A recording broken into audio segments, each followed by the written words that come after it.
I describe my world as romantic, peaceful, and lonely because when people think you're mad, the people that you've been born amongst and raised amongst, it's very difficult to lead a normal life.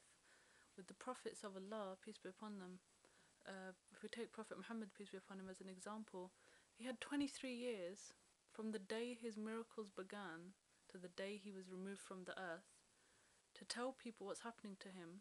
And by that stage, he'd already been married, he'd already established a home and himself as a community member, you know, earning his own wage or whatever. And then he'd sort of just fit it into his lifestyle. He had to change so many things and become incredibly worldly active overnight. And I guess it's easier when you're a man in a man's world and you're a prophet because people are more likely to believe you because the magnitude of your miracles are going to be immense because you know Allah is helping you. Now, as a woman with less support, which I feel is less support from Allah, because if I, haven't been given prophethood, although I have this ability to see into the unseen or whatever to receive the guidance, right? Um, or the fact that the malaika, or these beings of, these angels have been granted to me in this realm, in this world, in the dunya, for me to see them in this life.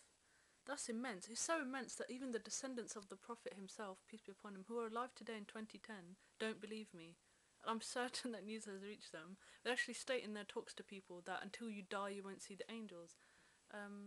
Now, with all due respect, I don't exactly want to argue with the Prophet's family, because especially since I've had dreams of that very person, so I know that that person is somebody that Allah has favoured, if you will. So I know that they're a good person.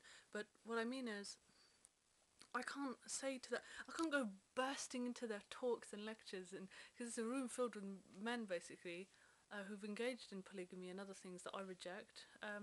And just say to them, "Oh, by the way, I know you haven't been granted this miracle, but I have. I've been granted the ability to see the angels and to receive guidance. And yes, I'm a woman." And I'm from your time, and you must submit and listen to what I'm saying and let me lead you.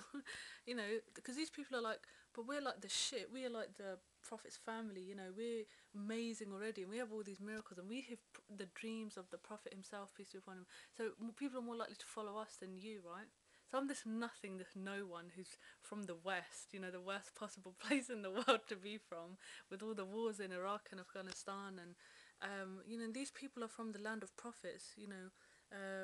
The Prophet John the Baptist, or Yahya alayhi salam, peace be upon him, he's buried in Syria, in Damascus. And then we have the Western countries that like to refer to those Muslim lands as evil lands. Basically, that's basically what they're saying about our holy lands. But those lands are holy for Christians and Jews and Muslims. It's so anyone who likes to listen to the misguided policies and rhetoric of a hate-filled warmonger who just happens to be a superpower, they should know that Allah is with the truthful. Allah is with the people of Syria and the people that guard the mosques where these holy people are buried.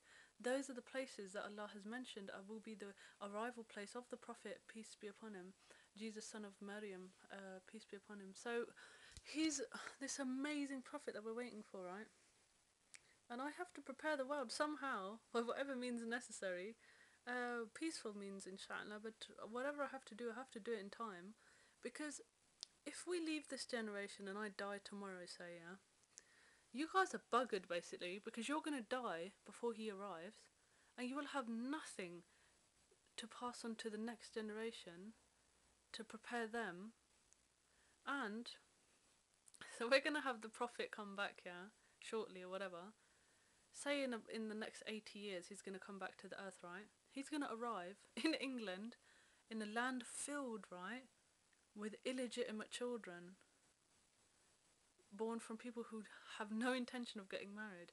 So he's going to turn up, hey everyone, I'm the Prophet of Allah. Everyone's like, oh shit, let's get married. And all of a sudden there's going to be this surge of people queuing up outside their church or whatever to get married. Quite astonishing and frightening the way people are so fickle like that.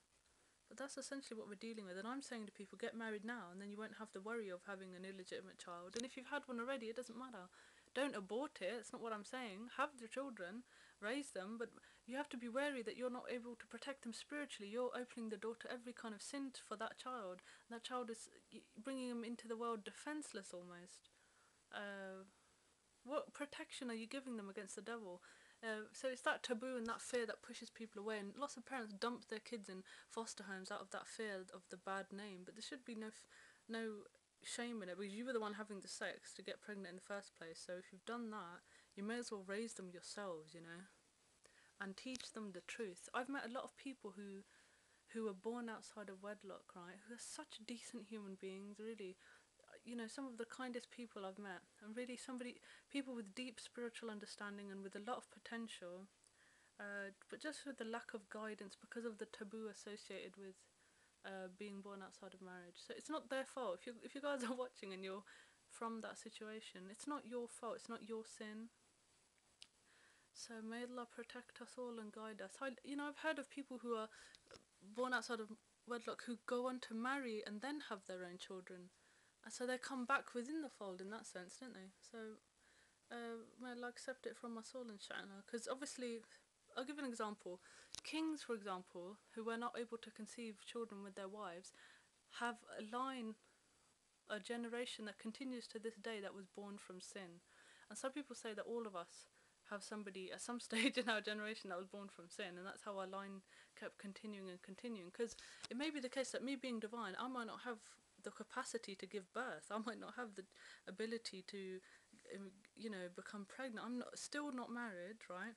And if that happens, my only chance might just be having it from sin or a miraculous birth, saving me from the sin.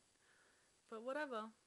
Do you see what I'm trying to say? I'm not encouraging people not to get married and have children, but we should look after one another, because we're still a human family, we're still part of creation, and we are all in this together, and we all have to escape the hellfire, every single one of us. So we must fight, we must feed the poor, we must teach our children to focus on the feeding of the poor, because that is, in essence, is the only act that's going to save us from the hellfire. Thank you very much indeed.